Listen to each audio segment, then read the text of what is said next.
So for the rewire, we're gonna splice into the black wire here. This is the power.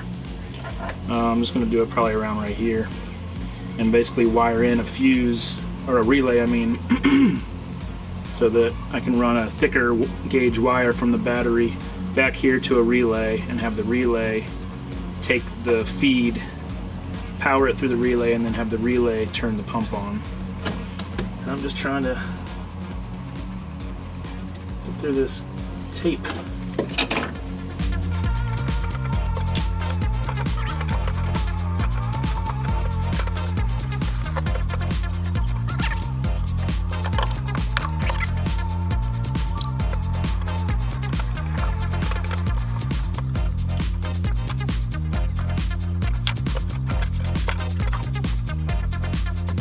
Alright, well, look at that. This brown turns into white. This is the ground. So basically I'm gonna snip here and have this feed the relay, go into the relay, and then have the power come out of the relay and go into the connector here. And then I'm also gonna just splice into this and have an extra ground go to like right here or something, so that I can just have redundant ground. Never have too many grounds in these cars. And I'd like to thank Michael Cortez for helping me out with that. He did a dual pump setup, but I was interested in how he did his relay, and that's how he did his. So just that's the way I'm gonna do it.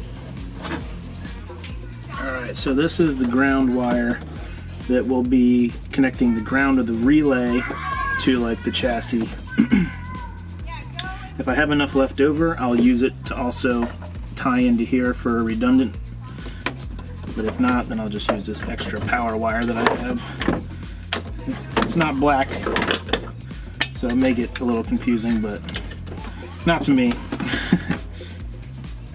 We're using a 4-pin relay, and basically it only goes on one way. So pin 30, which is this one, the blue, will be the battery, like the new line that we're going to run to the trunk. Then you have pin 85, which is the white, and that will be to the ground. Then you have pin 86, which will be to the original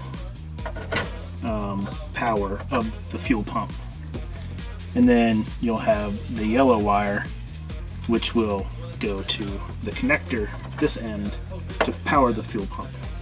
So basically this is just a new switch in line to support more voltage, and that's how this will work. So I've extended my relay wires and used some heat shrink connectors, and I've got a ring terminal on the end of the ground.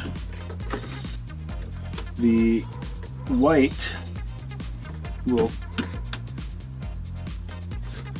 to red will go from the original switch source to feed the original power to the pump.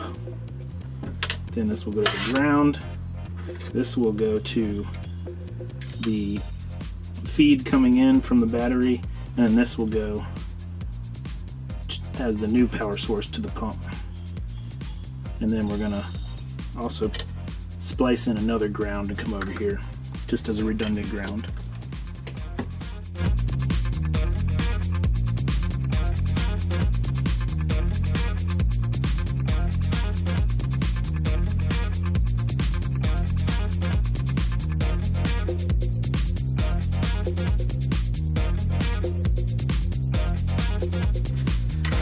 Alright, so this bolt here actually goes into like a plastic grommet like this, so it's not a good ground. So I took this panel off and found this nut here that's holding on this reservoir, and this is up against some metal, so that's what I'm going to use for my ground.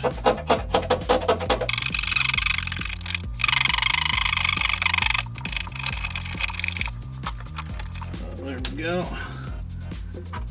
And that's where the ground here will go as well.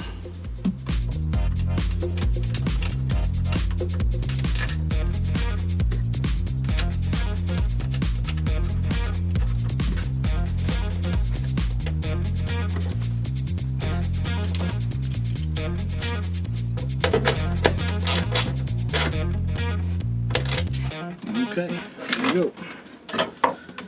So now the only thing left is to run the power cable and hook it up to here. And then we will have successfully rewired the fuel pump. And so here's our 10 gauge that we're going to run from the battery. Going to kind of route it around this way. And then it goes down in through the inner fender there, and you have to take back this shield, and then it comes out through there and then goes into the cockpit through that grommet there. So that's what we're gonna do for our power wire, and then we'll have to pop off the panels that run across the inside of the sill here, and then get it into the trunk.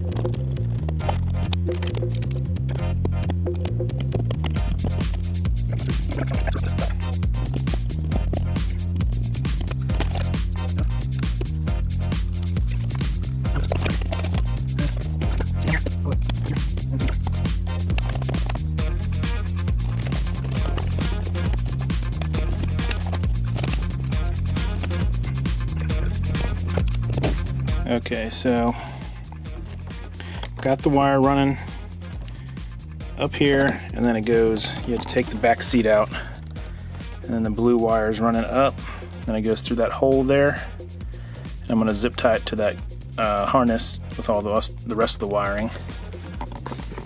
And then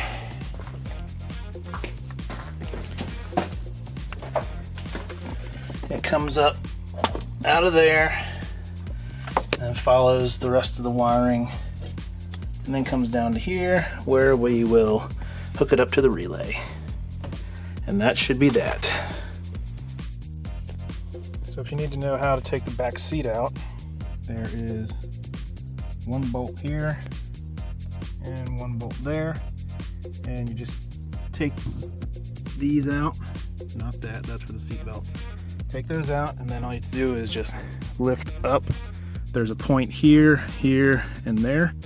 It's like a U hook, so the seat comes down and into it, so you have to lift it out of there and then just pull away, and then the back seat will come off. The bottom part has these two little clips on either side, and you can just use a screwdriver or a pry bar, or maybe yours is loose enough that you can just pull it up, but that's the only thing that holds that in there, the bottom part. And then you just, slide your buckles up through the holes, and that's how you get the back seat out. Now all we have to do is hook up this wire to this wire, and then we should be able to test out the relay and make sure it works.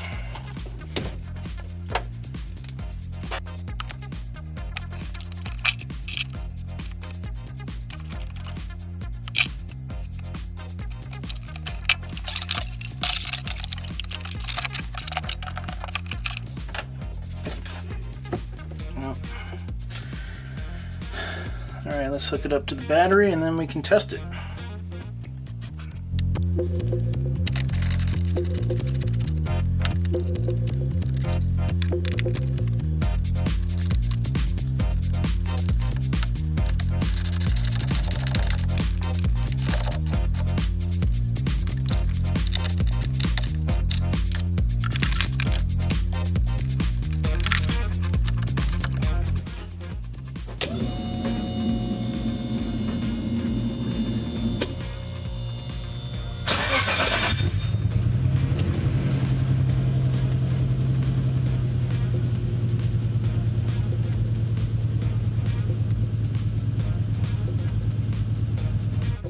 Success!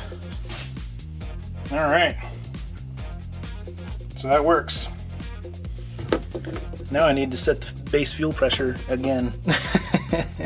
Because it's getting more voltage, meaning more flow at idle. Well, here's the final product. And then we'll put the carpet back on top. But I had to spin this because apparently I did a bad job of measuring wires. So I got the grommet back in there, got pretty much zip tied all together, and then I have the relay zip tied right there because I'm missing these panels, and this one's missing 3 of the 4 connectors. Only got that one. So anyway, this looks like it's a Chinese relay. It was getting warm. I mean, I don't know if that's normal. I have to go do some research, but maybe I'll find a more expensive, better quality relay just in case. But anyway, all right, looks like we are ready for some dyno tuning.